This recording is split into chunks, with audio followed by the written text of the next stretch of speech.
Mpendwa mfuatiliaji wa mfululizo wa masomo haya ya kesha la asubuhi, ninakusalimu kwa jina alipitalo majina yote. Hili sio jina la mtu awaye yote, bali ni jina la Bwana wetu Yesu Kristo. Ninakualika katika mfululizo wa masomo haya kesha la asubuhi kwa mwaka 2026. Baba yetu anajali. Hiyo ndiyo mada yetu kuu mwaka huu. Na huu ni mwezi Februari, tukiangazia mada inayosema maisha yangu leo. Tuombe. Mtakatifu, mtakatifu, mtakatifu, Baba yetu na Mungu wetu ketie mahali pa siri juu mbinguni. Jina lako takatifu litukuzwe sana. Ninakushukuru kwa sababu ya wema wako na ulinzi wako maishani mwetu. Asante kwa sababu ya upendo. Asante kwa sababu ya amani. Asante kwa sababu ya furaha ambayo umeiweka katika nyuso zetu. Tabasamu katikati ya huzuni, ujasiri katikati ya woga. Hivi vyote umetuwezesha kuwa navyo, Mungu wetu. Jina lako litukuzwe sana. Nasi tuaja mikononi mwako asubuhi ya leo kwa maombi, kwa sala, kwa dua zetu.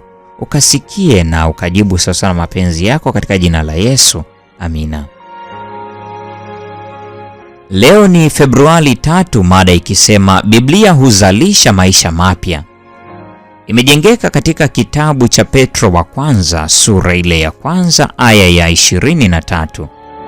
Neno la Mungu linasema, kwa kuwa mmezaliwa mara ya pili kwa neno la Mungu lenye uzima lidumulo hata milele.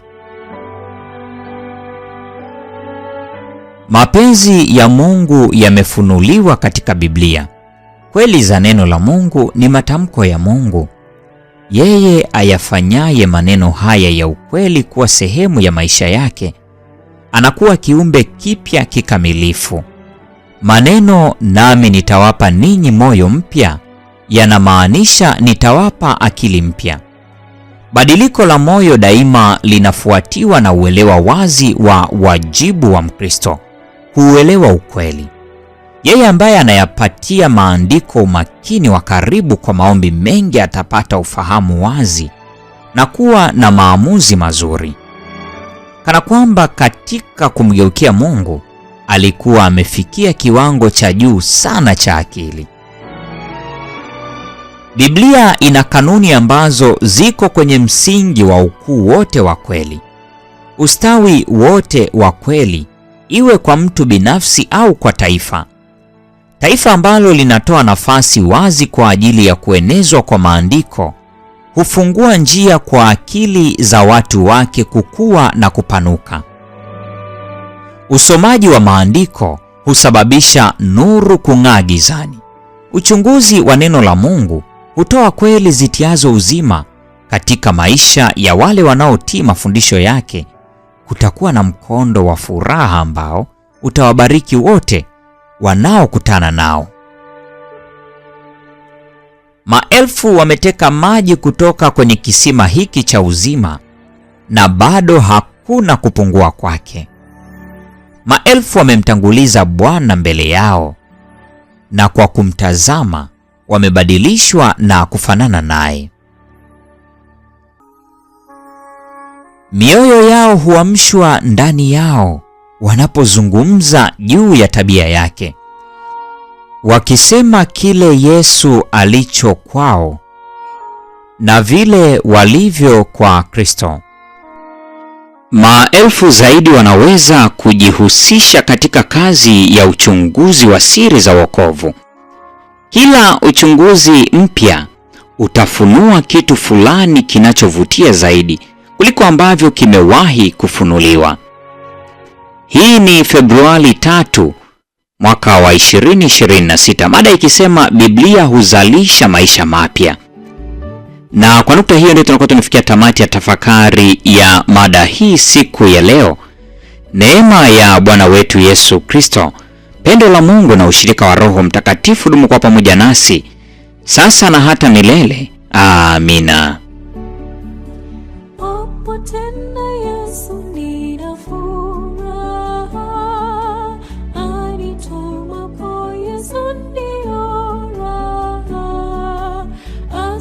Asipokuwapo hapa ifai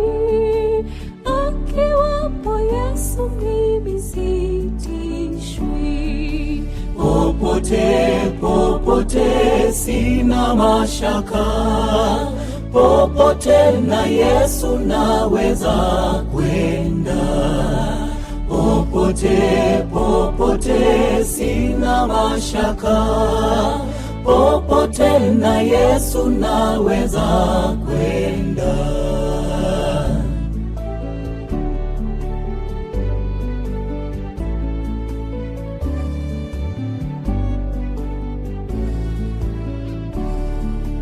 Akiwapo Yesu si peke yangu, na nijapo tupo akali wangu, ajapo niongoza njia mbaya, niwapo na Yesu na shukuria.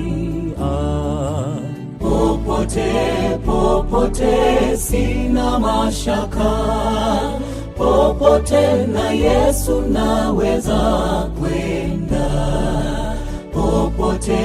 Popote sina mashaka, popote na Yesu naweza kwenda.